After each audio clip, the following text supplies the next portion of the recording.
Again, church, magandang araw po, magandang umaga po. It is a joy and privilege again para tumayo po sa inyong harapan ngayong umaga. So, if you have your Bibles or you have your Bible up, samahan niyo po ako, please turn your Bible in Book of Psalms 118 verse 24. Ayan, anyway, naka-flash din naman po yan sa ating screen. Okay. So, ito po yung verse in the Bible na marami sa atin dito kung ikaw ay Sunday schooler, di ba? In itong church na to or even in your young age, nabasa mo na to. Isa to sa mga scripture in the Bible na lagi nating nabibigkas. In fact, even without thinking, ito po ay bukang bibig natin. Okay, and especially when we gather like this. Okay, ito po ay ating declaration. So, sabay-sabay po nating basahin, Psalms 118 verse 24. Okay, let us read. This is the day that the Lord has made. We will rejoice and be glad in it. Actually, ito pong message na ito ngayong umaga, this is the aftermath nung nakalipas na araw o yung nakalipas na mga araw. Aftermath ito na sabi ko nga po sa inyo kanina, purihin ng Panginoon dahil we were all expecting na siyempre iba yung may bagyong dadating at saka iba yung may bagyong dadaanan ka. Tama? So, this is the aftermath ng nakalipas na araw. Kaya nga sabi ko, we have all the reasons in the world to praise. We have all the reasons in the world to worship yung ating pong Creator, ang ating pong Panginoon. So, this is the day that the Lord has made. We will rejoice and be glad in it. Okay, so ulitin po natin ha.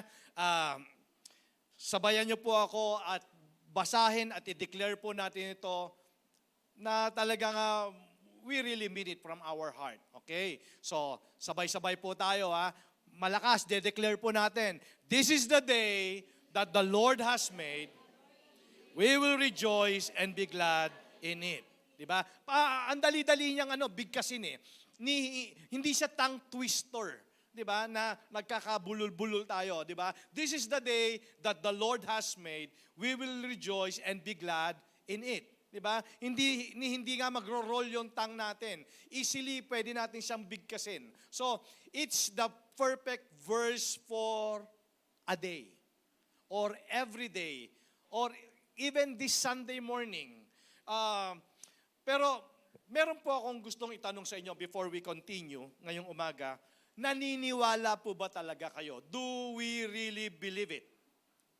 That this is the day that the Lord has made. Ito pong mga words na to ng Panginoon, the words of the Bible, naniniwala po ba talaga tayo or have these words become just a religious slogan? 'Di ba? Para ba ito ba sticker lang to doon sa bumper ng sasakyan natin? Sticker lang ba to doon sa bahay natin o parang sa computer natin? Ito ba ay isang slogan lang or a holy habit we perform without feeling the full weight of their power? Diba? Ang ibig kong sabihin, talaga bang naiintindihan natin? Naunawaan ba natin? Kaya it is very important na every time na meron talaga tayong binabasa, the Word of God, talagang inuunawa natin, iniintindi natin, para hindi lang siya parang holy habit lang. Okay? So, sabi dito sa binasa natin, this is the day that the Lord has made. We will, ano po? We will rejoice. So tingnan mo yung katabi mo, sabi mo sa kanya, bawal na nakasimangot. Amen? Tama ba? So today mga kapatid, I want us to dig deeper into this familiar verse. Alam niyo po ito. Nabasa niyo na po ito many times. And I want us to see that this statement is not just a description of a day, but it is a declaration of a profound truth that can revolutionize our entire lives. Pag naintindihan mo, pag naunawaan mo to, naniniwala po ako, it will change your life. Kung paano mo hinaharap ang araw-araw. It's important. Kasi sabi nga, araw-araw, there are so many challenges. So, ito pong binasa natin, Psalms 118 verse 24, actually, it contains two foundational truths. At yun po yung pag-uusapan natin ngayong umaga. First, about the gift of the day. Alam natin, ang bawat araw sa buhay natin ay regalo ng Diyos sa atin. Yung buhay natin sa araw-araw, regalo po ng Diyos sa atin yan. And the second is, yung ating response to the giver. Okay, so pag-usapan natin. Point number one natin is the gift. Regalo po eh. Sabi ng Bible, this is the day that the Lord has made. So pag binasa niyo po ito, makikita niyo dito, hindi sinabi ng Bible, hindi sinabi dito sa verse na to, that this is my day. Di ba? Madalas tayo nagma-my day, di ba? Sabi natin, my day. Pero dito po sa scripture na to, ang sabi dito, this is the day that the Lord has made. Okay. Hindi sinabi dito na ito yung araw na punong-puno ng problema. This is the day of problem. Di ba? This is the day ng mga nako. Para bang ang gusto natin, yung bukas, tumalon na. Huwag nang dumating kasi alam natin maraming mga bayaran. Di ba? Araw ng bayaran. So, Lord, pwede bang lagi na lang, thank God it's Friday? Di ba? Lalo na yung mga empleyado. Gusto nila laging thank God it's Friday. So, again, the scripture says or doesn't say na this is my day. He points us directly to the source of the day. Walang iba kundi ang Lord. Amen. So, ano ibig sabihin nito? It means that today, this very day, is not an accident. Hindi aksidente itong araw na to. Hindi ito random square on a calendar na kaya lang dumating itong araw na to kasi nandun ito nakasulat sa kalendaryo. It is a deliberate, intentional creation of God. It is a gift handcrafted and delivered to you by the Creator of the universe. Yung katotohanan po na tayo ay buhay pa sa araw na to, ito po ay part ng ating story. Amen. So kaya diba sabi natin, kaya binigyan pa ako ng buhay ng Diyos sa araw na to kasi meron pa siyang plano. Hindi pa tapos yung plano niya sa akin. Itong araw na to, part ito ng aking story. Naniniwala po ba kayo na itong araw na to, part pa ng story natin? Diba? Diba, pag nagkukwento tayo, naalala mo nung araw, diba? Ganon yun eh. It's part of our story. Okay? So, think about this, mga kapatid. Isipin niyo what this passage implies. This is the day that the Lord has made. So, it means it is a day of new mercy. Okay, yung araw-araw, dahil ito ay ginawa ng Panginoon, hindi aksidente itong araw na to. Ano ibig sabihin to, mga kapatid? Ibig sabihin nito, na-experience mo na ba yung nag-pray ka at pinagpe-pray mo at sobra pa yung binigay ng Lord sa'yo? Na-experience nyo na yon?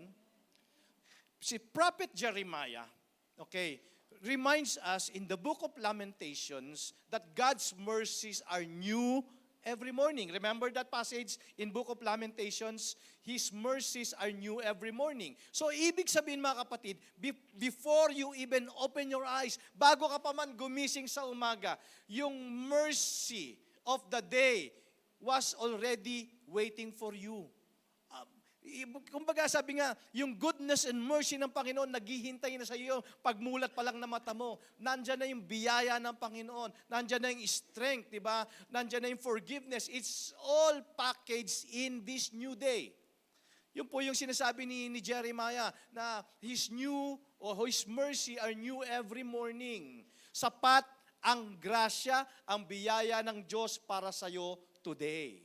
So, ibig sabihin nito, bawat panibagong gising, may panibagong blessing. Amen. Amen po ba? So kaya tinanong ko po sa inyo kanina, ito bang verse na to, Psalms 118:24, this is the day that the Lord has made, ito ba isang slogan lang sa'yo? O pinangahawakan mo to? Ito ba isang parang byword lang? Kasi ang ibig sabihin nito, sa bawat araw, sa bawat gising, merong bagong blessing. Amen?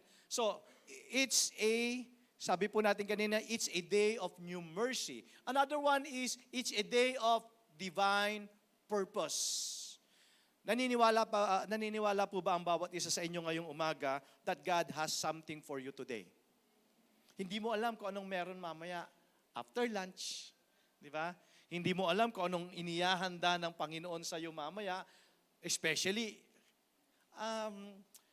hindi kasi sinungaling ang Diyos. Faithful ang Panginoon. Marahil siguro hindi lang natin na-appreciate kasi iba yung inaasahan natin. Di ba? Yung sabi ng Bible, if you seek me first, if you put God first, all these things shall be added unto you. Ngayong umaga, nagsamba tayo sa Kanya. Inuna natin siya. Bago ang lahat, ginawa ko muna magsamba sa Kanya. Ang promise ng Panginoon, pag inuna mo siya, meron siyang blessing sa'yo. So hindi mo alam kung ano yung blessing na matatanggap mo mamaya. Amen? Naniniwala ba kayo doon? Yun yung sinasabi natin . Hindi lang basta alam mo lang yung word, dapat pinangahawakan mo yun. Itong araw na to, alam niyo po ba na this is the day of God's purpose. Marahil siguro, ang araw din ito ay ginawa ng Panginoon para magkaroon tayo ng opportunity to worship Him. Di ba? Hindi lahat po sa mundong ito nagkakaroon ng freedom to worship. Di ba? And then, siguro itong araw na to ginawa ng Panginoon for His divine purpose na binibigyan tayo ng pagkakataon na meron pala tayong may inspire, may encourage na tao. Okay, so, a moment to rest in His presence or a challenge that will build your faith. Hindi natin alam Di ba? Ang buong araw na to, hindi natin alam kung anong meron. Maaring siguro meron tayong mga pagsubok, pero yung palang pagsubok na yon para lang mag-strengthen yung faith natin. So this day is not empty. It is full of God's intentionality. Okay? Kasi nga, it's a day of divine purpose. Kasi dahil ginawa ng Diyos ang araw, ang bawat araw, meron siyang dahilan. At dahil nabubuhay pa tayo, naniniwala ako na merong purpose ang Panginoon. Amen. Kasi pagka kinuha na ng Diyos at tinawag na tayo ng langit, marahil natapos na yung purpose natin dito sa ibabaw ng lupa. Okay? So, a day of new mercy, a day of divine purpose, and it's a day of God's presence. Okay? Especially today.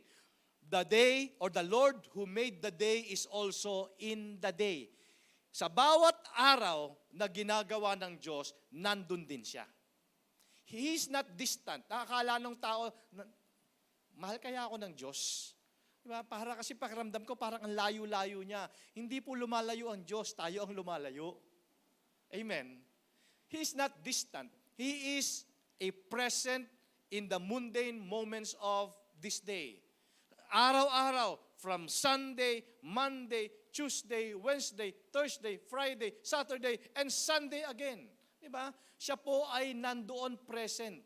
He has given us this day, especially today, as we worship together, as we gather together, He has given us this day a space to meet with Him. Okay? So, ito po yung day of worship natin together.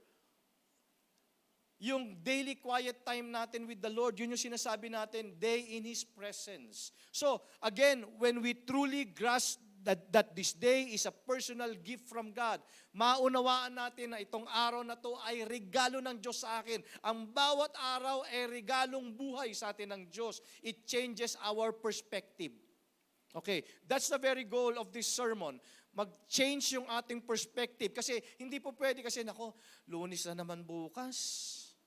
Di ba? Martes na naman. Para bang lagi na lang tayo nag-endure.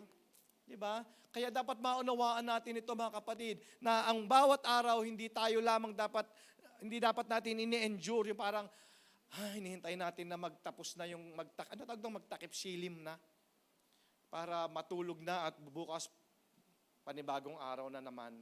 Not to be endured, but to enjoy. Amen?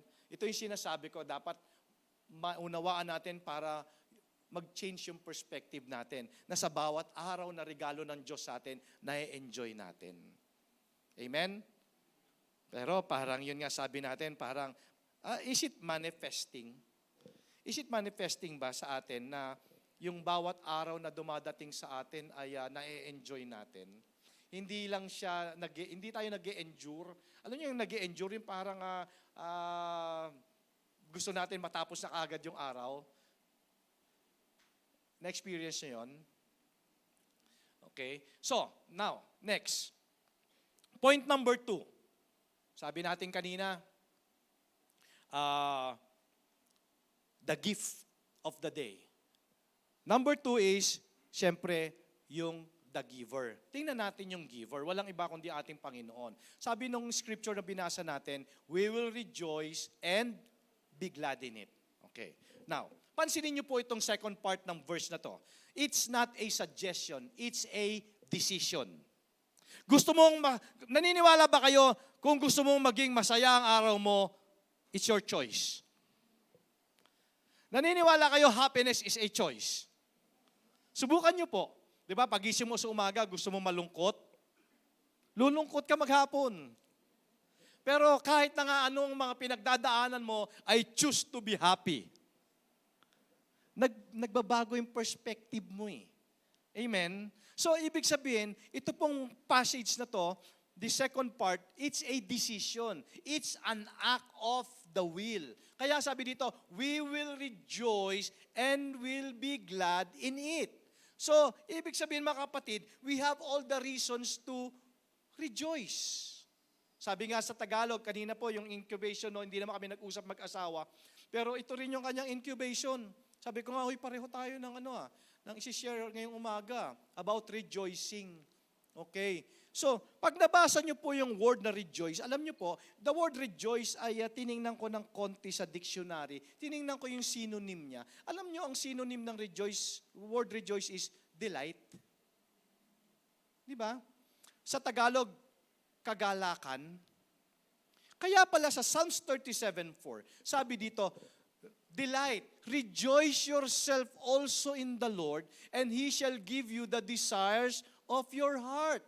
Ibig sabihin mga kapatid, na ang kagalakan natin, ang Diyos. Masaya po ba kayo nandito kayo today? Di ba? Kasi sabi ng Bible, delight yourself. Hanapin mo ang iyong kagalakan sa Panginoon. Ang hirap kasi doon sa iba, yan na naman, Sunday na naman, burden. So hindi dapat burden sa piling ng Panginoon. Dapat kagalakan natin ang nasa piling ng Diyos. Kagalakan natin itong araw ng pagsamba. Kagalakan natin every time na tayo ay nagpe-pray. Di ba? Kagalakan natin every time na nagde-devotion tayo, we read our Bible, kagalakan natin yun. Dahil ang sabi ng Bible, may promise doon eh. Pag hinanap mo ang kagalakan mo sa Diyos, ibibigay niya ang desire ng puso mo.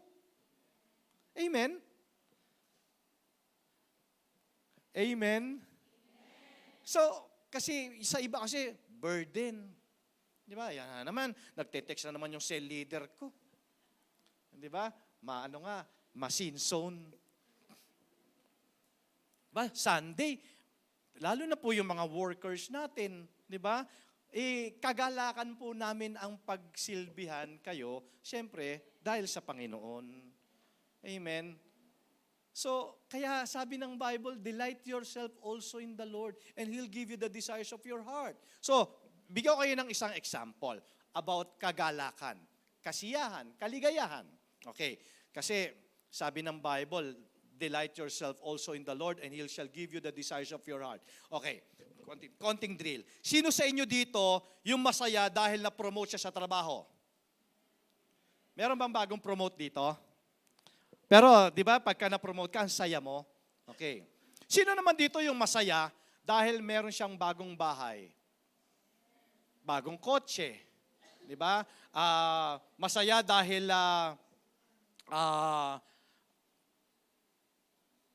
nadagdagan yung kanyang sweldo. Yan, nabayaran yung kanyang mga utang, nakapagbayad ng mga bills. Di ba ang saya? Amen ba yon? So, masaya tayo pag ganun eh. Pero another question, sino naman sa inyo dito yung mas masaya na mayroon siyang promotion, nadagdagan yung sweldo, may bagong kotse, may bagong bahay, umaasenso ang negosyo, malusog ang mga bata, healthy ang kabuhayan, healthy ang pamilya, masaya tayo, tapos alam natin meron pa tayong Kristo. Mas masaya? Amen, no? Mas masaya, di ba? Kasi alam niyo po, walang kapantay na kagalakan na alam mo ang Diyos laging nandyan para sa iyo. Yun po yun eh. Kaya sabi ng Bible, yung delight means also compel. Yung kahit na nga anong pinagdadaan mo, puwersahin mo yung sarili mo na hanapin ang kagalakan mo sa Diyos. You compel yourself. Okay? So, the rejoicing is not conditional on the day being perfect. Yun, yung pagre-rejoice. Dahil hindi perfecto ang araw, hindi ka na magre-rejoice. Okay, another illustration. Remember Apostle Paul. Si Apostle Paul ang sumulat ng Book of Philippians. And particularly itong chapter 4, verse 4. Sabi dito ni Apostle Paul. And mind you, church, nung sinulat niya to, nandun siya sa kulungan. Sino ba naman dito? Sabi ni Paul, rejoice in the Lord always. Again, I will say, rejoice. Nasa loob siya ng kulungan. Pero mas pinili niya mag-rejoice. Amen? So, the rejoicing is not conditional on the day being perfect, mga kapatid. Sabi ng Bible, again, even yung sa Psalms 118 verse 24, sabi dito, paraphrase natin, we will rejoice when the sun is shining. Ganun ba yun? Kaya ba tayo magalak lang dahil sumikat na yung araw? We will rejoice dahil the money is in the bank, when the business is doing good, kids are behaving well, or naka-receive tayo ng good medical report? No. The command is to rejoice in it. In this day, with all its imperfections, challenges, and unknowns. Yun po yung command sa atin, na hindi tayo nagre-rejoice dahil perfecto yung araw. Amen? Sa totoo lang nga, parang matagal na nga natin hindi nakikita yung perfectong araw eh. Tama ba? Amen ba yon? Parang panibagong gising, panibagong problema. Ganun ang nangyayari. Pero hindi dahilan yon para hindi tayo mag-rejoice. Amen? Church, it's a command. It's a command to rejoice in it. Okay? With all the imperfections, challenges, and unknowns. So, and this is where faith meets reality. Okay? Ito naman talaga yung buong katotohanan eh. Kasi alam niyo po, sa totoo lang, baka nga yung iba sa inyo ngayong umaga, nandito kayo today, meron kayong daladalang mabigat na mga burdens. Amen? Some of us are worrying about tomorrow. Yung iba po, marahil nandito ngayon, grieving, dahil siyempre, namatay yung kanilang mahal sa buhay. Tapos nandyan yung devil, nagwi-whisper, di ba? Binubulungan tayo. Sinasabi niya, nakita mo, wala kang dahilan para mag-rejoice. You don't have anything to rejoice about. Di ba? But the Word of God tells us something different. Our rejoicing is not based on the perfection of our circumstances, but on the character of our God. Yun po yung ibig sabihin nun. We rejoice because the Lord made this day. We rejoice because His mercies are new. We rejoice because He is with us. Kasi baka akala natin, ibinigay sa atin itong command na to, and it's not doable. It's a choice. Church, it's a choice to be happy and choose to be happy. Alam ko po, sabi ko sa inyo, marahil siguro ngayong umaga, ang bigat po ng dala-dala ninyong mga burdens, di ba? Hindi ko alam kung ano pong pinagdadaanan nyo, pero hindi po yan hadlang para tayo ay magalak sa Panginoon. Amen ba yon? Okay, so, tingnan nyo dun sa passage sa binasa natin yung word na will. Di ba? We will rejoice and be glad in it. So, the word will is a choice to focus on the giver rather than the gift. Kasi, minsan masaya lang tayo pag may blessing. Tama? Para naman, sa totoo lang, without hypocrisy, di ba mas masarap mag-pray pag may blessing? Mas masarap mag-worship pag may blessing? Paano kung wala pa yung inaantay mo? Wala pa yung answered prayer? Makakapag-rejoice ka pa rin kaya? Madedelight mo pa rin kaya yung sarili mo sa Panginoon? So it's a choice to worship even when we don't feel like it. Diba? Minsan pakiramdam mo parang wala ako di muna ako mag-church. Yung mga wala dito ngayon, marahil siguro inabot sila nito. Diba? Yung parang wala ako sa ano tawag doon? Wala ako ngayon sa feeling o hindi ko feel mag-worship ngayon. Hindi ko feel mag-church. Meron kaming sinisharean ng word, matagal na, ng Bible. Sabi niya, hindi ko po hobby ang Bible. Sabi niya, hobby? Di ba? Hindi naman yan hobby. Di ba? So, church, it's a choice to worship. Na pag sinabi natin it's a choice to worship, ano man yung situation, ano man yung kalagayan, choose to worship. Kahit even the spirit is willing and the flesh is weak. Di ba? Choose to worship. It's a choice to trust that God is sovereign over this day. Na, okay, mag-worship ako kahit napakalaki ng problema ko kasi alam ko ang Diyos mas malaki sa Kanya. We can find a reason for gladness even if it's as simple, di ba, as the air na ating hinihinga, di ba? Di ba may dahilan tayo magpapuri, magpasalamat, mag-rejoice kasi yung pagising mo pa lang sa umaga, pag nakita mo na yung kisame, may buhay pa ako. It's true. Kasi di ba, masaya tayo na yung kapatid natin ay nasa piling na ng Panginoon. Pero church, nangyayari yun. Nangyayari yun ng pwedeng hindi ka na magising.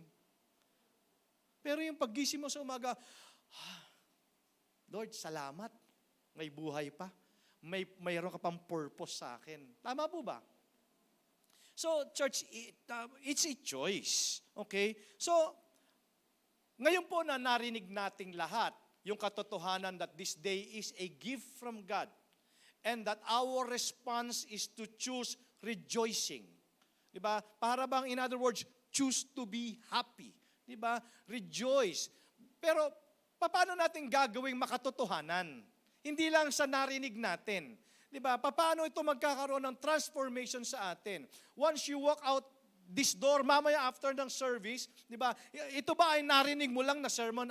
Bless ako doon sa message ni pastor. Diba? Ganun lang. Tapos, pagdating mamaya sa bahay, wala na ulit. Bumalik na ulit si kalungkutan. So, paano ba natin ito gagawing makatotohanan? Paano ba natin ito expect na magmamanifest sa atin? Sa araw-araw. Hindi lang sa araw na to, but every day. Okay. So first, church, I'll give you some tips, no? How do we live this out? Not just itong araw na to dahil alam ko, hype to dahil yung spirit natin is high. Dahil narinig natin yung message. Pero, paano natin ito mapapamuhay araw-araw? Okay? First, acknowledge the giver. Diba? Huwag ka mag-concentrate lagi sa gift. Diba na, ayoko, tinatamad ako kasi wala pa yung hinihingi ko na blessing. Don't focus sa gift. Acknowledge the giver. Start each morning by saying, Lord, this is your day. Diba? Ikaw ang gumawa nito, Panginoon. Kaya, I surrender to you, Lord, and show me your purpose in it. Lord, ano yung plano mo sa akin sa araw na to? Ano yung purpose mo sa akin, Lord, sa araw na to? Alam niyo po ba, this simple prayer shifts our focus from being, yung tayo kasi master ng ating araw. Di ba? Kaya nga, panayang my day. Di ba? It shifts our focus to being stewards of God's time. Hindi yung time natin. Pagising mo sa umaga, mga kapatid, declare that this is the day that the Lord has made. Diba? Full of blessing. Ganun ba kayo pag sa umaga, yung prayer ninyo, diba? Nagde-declare ka, itong araw na to, punong-puno ito ng pagpapala, Lord. Goodness and mercy mo will follow me all the days of my life. Yung favor mo, Panginoon. Church, speak to your day. Speak life. Speak life, hindi kasi pagising mo sa umaga. Parang natamad ako. Parang wala ako sa mood. Di ba? Ikaw kasi yung nagde-declare you declare, speak life to your day. Today is the day of my answered prayers. Amen? Dapat araw-araw, harapin natin ang araw na punong-puno ng pag-asa. Ganun po yun. Kaya church, sinishare ko po sa inyo to kasi alam ko, ang araw talaga is very challenging. So start your day acknowledging the giver, the Lord. Okay, kasi truly, sabi ng Lamentations 3:22-23, the steadfast love of the Lord never ceases. Hindi naman talaga, church, hindi nagkukulang ang pag-ibig ng Diyos sa atin. Hindi yan hihinto, hindi yan nagkukulang. His mercies never come to an end. They are new every morning. Diba? Yun yung sinasabi natin kanina. Meron siyang new mercy. Meron siyang new divine purpose. Diba? Tapos, sa araw-araw na hinaharap natin, faithful ang Diyos. Kaya, lagi niyo pong naririnig dito, sinasabi ko sa inyo, ang nangako sa atin ay tapat. Hindi po tao yung nangako sa atin. Diyos po yung nangako sa atin. Nga lang kasi, nauunahan tayo ng takot o ng worries. Anong sabi ng Matthew 6:34? Therefore, do not worry about tomorrow. Pero, church, yung konteksto nito is, syempre, meron din tayo mga plano sa bukas. Hindi yung sabi kasi ni Pastor, wag na ako mag-worry, hindi na rin ako magpaplano. Wala na, bahala na, ito na lang araw na to. Bahala na ang bukas. Magplano po kayo. Pero yung plano nyo, dalhin nyo sa Panginoon. Amen. So, therefore, do not worry about tomorrow, for tomorrow will worry about its own things. Sufficient for the day in its own trouble. Hayaan mo na yung bukas. Wag mo, sa totoo, church, real talk. Di ba? Ano ngayon, Sunday? Kailan ang katapusan? Tuesday ba, Wednesday? Marami sa atin nagwo-worry na sa katapusan eh. Tama. Nagwo-worry na kayo. Paano na kaya? Lapit na magkatapusan. Pero, sino ba sa inyo dito yung nakakasigurado, guarantee, na buhay pa siya sa katapusan? Wala, no? Ako man, no guarantee. Hindi ko alam. Pero hindi ko sinabing huwag kayo magplano. Pero yung plano natin, dali natin sa Panginoon. Amen? Do not worry for tomorrow. Church, you need to practice this. It's a choice. It's a choice eh. Choose always to be happy, strong, victorious. Yun ang piliin natin. Amen? So meaning, focus lang tayo today. Let tomorrow worry for itself. Kasi sayang ang today eh. Sayang. Di ba? Kaya nga lagi namin sinasabi mag-asawa, sa totoo lang, kahit na kayo mga couples, di ba, piliin yung maging masaya. Choose to be happy. Kasi biruin mo, nagkatampuhan kayo, paggising pa lang buong maghapon, di na kayo nag-uusap. Di ba? Sa totoo lang, di ba? Amen. Yung mga couples dito, sabi ko nga sa totoo lang, kaming mga lalaki, ngayong Kristiyano na kami, grabe kahit na 1,000 demonyo, kayang-kaya namin. Pero isang misis lang, sira. Di ba? Sira ang araw, no? Pero buti na lang, mga misis natin talagang, mga maka-Diyos yan eh. Tingnan nyo mga misis nyo. Amen.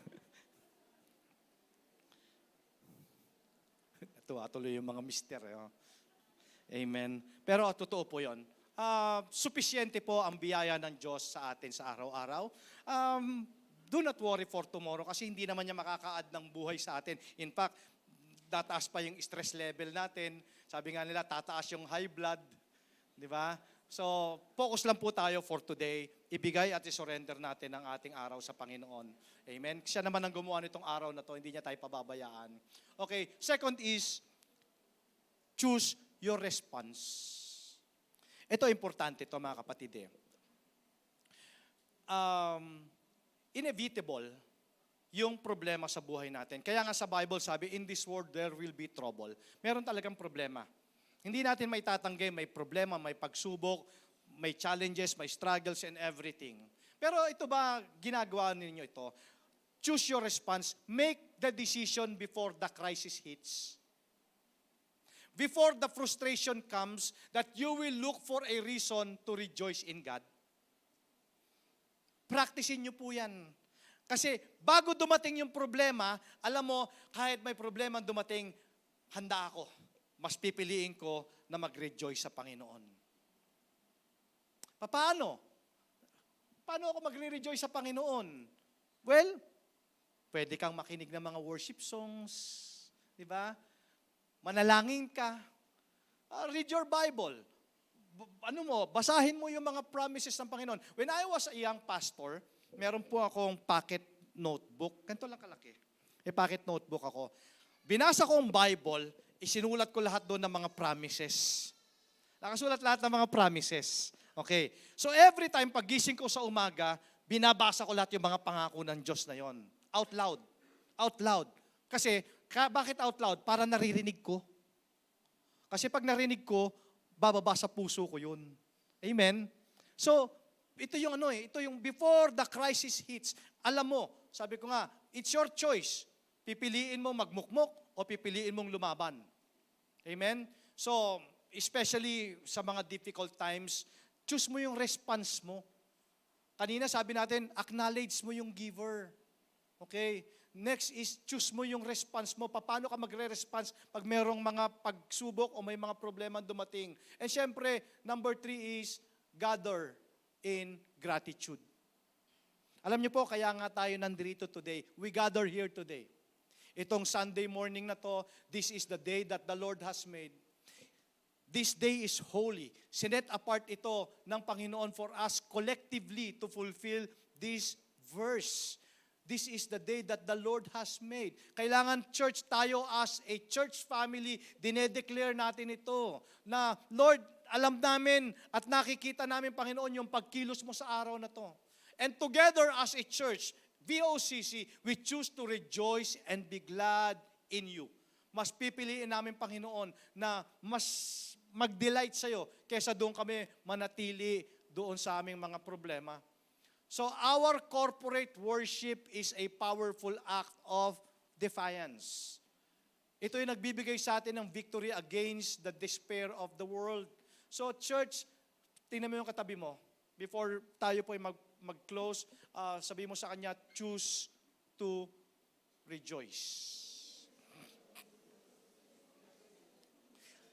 Hindi ko po alam kung ano yung pinagdadaanan nyo today, pero choose to rejoice. Alam nyo po, Psalms 118 verse 24, this verse is more than just a nice sentiment. It is a theology of time and a prescription for joy. The day is God's gift. Our rejoicing is our response. O kung regalo ng Diyos itong araw na to sa atin, ang regalo din natin sa Kanya pabalik yung ating response. Na makita ng Diyos na, well done, anak. Di ba? Kahit na matindi yung mga pinagdadaanan mo, pinili mo pa rin mag-rejoice. Pinili mo pa rin na mag-delight sa akin. And then, I will bless and give you the desires of your heart. So perhaps, brothers and sisters, nandito po kayo today feeling like you had nothing to offer with God.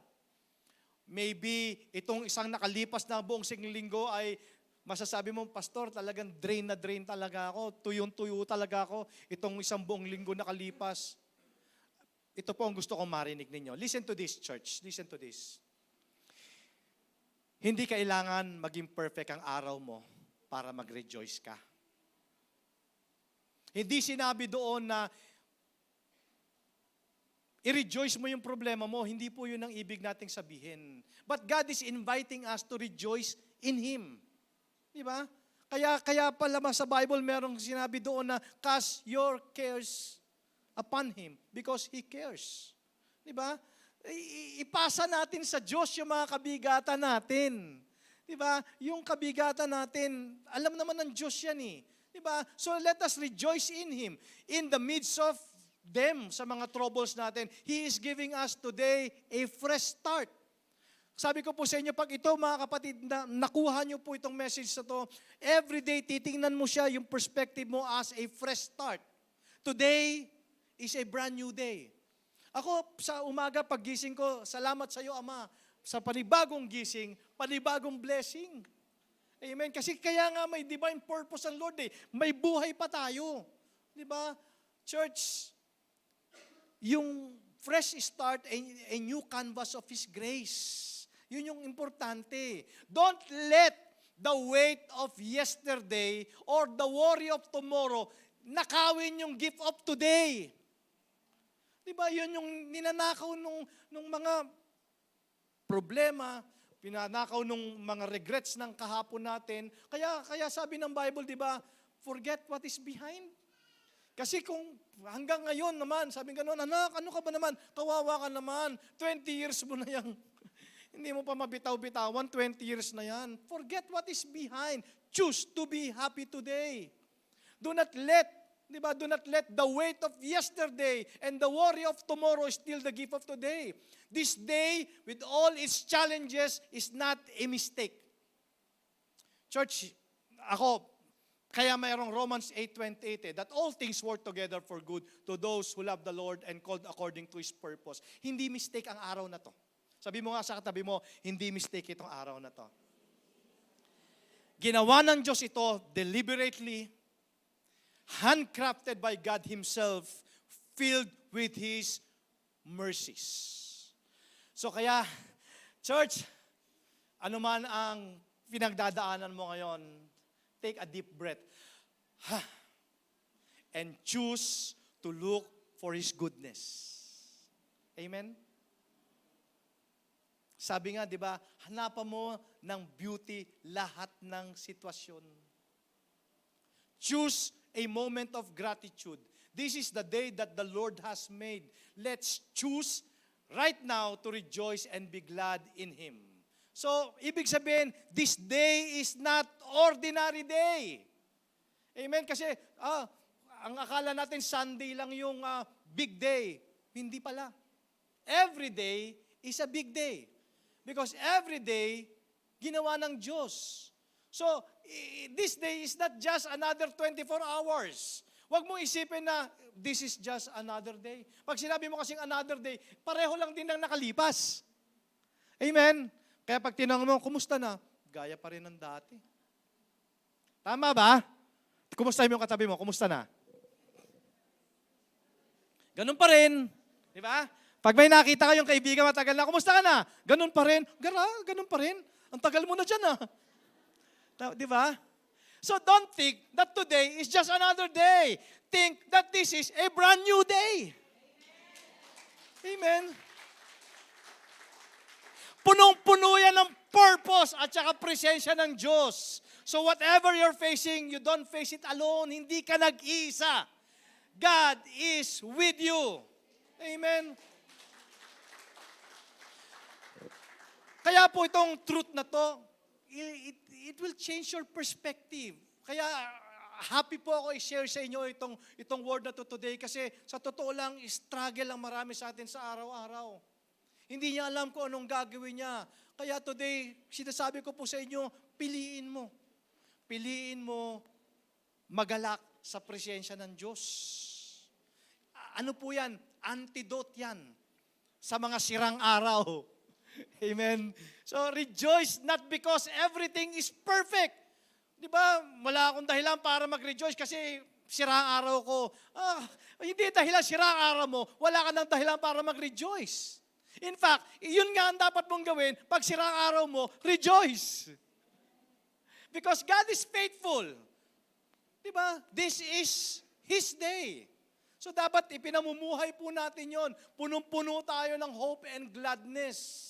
So dapat, church, dinedeclare natin talaga, not just with our words, but with our hearts. Paggising mo sa umaga, di ba, yun nga yung paggising mo sa umaga, wag muna kasi cellphone. Sa totoo lang, church pag inuna mong cellphone, malamang-lamang sira araw mo. Amen. Totoo? Pagising mo sa umaga, di ba, hindi pa nga mumulat, patama, cellphone na agad. Pagtingin mo doon, patay. Di ba? Pare, kumusta? Ngaray, kumusta? Kung ano nung mababasa mo. So, this is the day, not yesterday with its regrets, not tomorrow with its anxieties. This is the day that the Lord has made. God is in control. He is with you. We will rejoice and be glad in it. We choose to. Church, we choose to rejoice. Decide to rejoice. By His Spirit, we have the power to let this day and every day He gives us be a day of true worship. In our closing, ulitin ko yung tanong ko kanina. Sino dito yung masaya dahil siya ay na-promote? Masaya tayo. Uy, wala na tumataas ng kamay kasi, okay. Hindi, totoo, di ba? Masaya dahil na-promote. Sino dito yung masaya dahil na-increase ng sweldo? Amen. Di ba? Sino dito masaya dahil siyempre, as for me and my house, we serve the Lord? Amen. Masaya tayo. Sino dito yung masaya? Mamaya pag uwi mo ng bahay, may tatawag sa'yo. Sir, pwede nyo na pong pick upin yung kotse nyo. Uy. Na-approve na po yung bahay nyo. Uy, grabe. Sir, maganda po ang resulta ng medical report nyo. Uy, ang saya, di ba? Ang saya. Pero sabi ko, syempre, sa lahat ng ito, mas masaya yung meron tayong Kristo. Amen. Pero ito pa.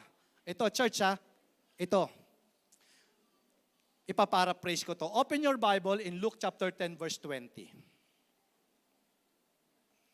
Mga anak ng Diyos, sabi dito, nevertheless, do not rejoice in this. Sabi niya ganon, hindi naman sinabing do not, wag na yung, kasi kaligayahan natin, kagalakan natin, bagong promote, di ba? Bagong increase, maganda yung medical report, di ba? Nagsiserve tayo kay Lord, kagalakan natin yan. Hindi naman yun ang konteksto nito. Ang sinasabi lang dito is, nevertheless, do not rejoice in this, that the spirits are subject to you. Kasi talaga nung unang panahon talaga, yung mga napoposes talaga ng mga demonyo talaga, napapalayas talaga nila, di ba? Pero sabi dito ni Jesus, but rather, rejoice because your names are written in heaven. Ano ang paraphrase nito? Sabi dito, huwag ka lang magalak because you're driving a nice car. Huwag ka lang magalak dahil successful ka with your career. Huwag ka lang magalak dahil fulfilled ka with your business. O huwag ka lang magalak dahil takot sa'yo ang mga demonyo. You have a greater reason to rejoice. Dahil ang pangalan mo ay nakasulat sa aklat ng buhay. Wow. It means above everything na mga kagalakan natin dito sa ibabaw ng lupa, wala pa ring papantay na meron akong Jesus sa buhay ko at ang pangalan ko ay nakasulat sa aklat ng buhay. Di ba? Kaya di ba lagi nyo naririnig sa mga Kristiyano, I have everything. Wala man akong magarang sasakyan, wala man akong mansyon na bahay, diba? Wala man akong malaking negosyo, pero meron akong Kristo. At dahil meron akong Kristo, meron akong buhay na walang hanggan at ang pangalan ko ay nakasulat sa aklat ng buhay. Yun ang dapat nating, above all, na dapat nating rejoice. Amen? Kaya nga, sabi ko, nabanggit ko lang ito sa asawa ko, kamakailan. Kasi may mga napapanood ako sa TV, sabi ko, alam mo, sabi ko sa kanya, tayo na mga nag-serve, naglilingkod sa Panginoon, yung reward natin sa Panginoon, yung buhay na walang hanggan at yung reward natin sa langit, forever na yon. Walang makakapantay doon. Maaring dito sa ibabaw ng lupa, nakakaangat sila. Pero ang buhay dito, temporary. Yung buhay natin kay Kristo, may forever. Amen? Wow. Kaya sabi ko nga, happy ako, kontento ako sa buhay na pinagkaloob ng Panginoon. Pero mas masaya ako, mas magalak ako kasi meron akong Kristo at buhay na walang hanggan. Sigurado ako, yung pangalan ko nakasulat doon sa Book of Life. Wow, di ba? Ang saya, di ba? Na Lord, anytime, tawagin tayo ng langit. Wow. Pag nag-roll call si Lord, nandun yung pangalan natin. Amen? So, meron talaga tayong dahilan para mag-rejoice. Mga kapatid, maaring ngayong umaga nandito ka with heavy burdens, loss of loved ones, bad medical report, pero hindi dahilan yan para maglugmok, malungkot.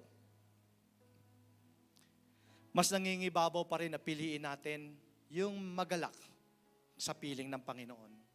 Ngayong umaga, as we worship Him, choose to be happy. Magalak tayo dahil ang presensya ng Diyos nasa sa atin.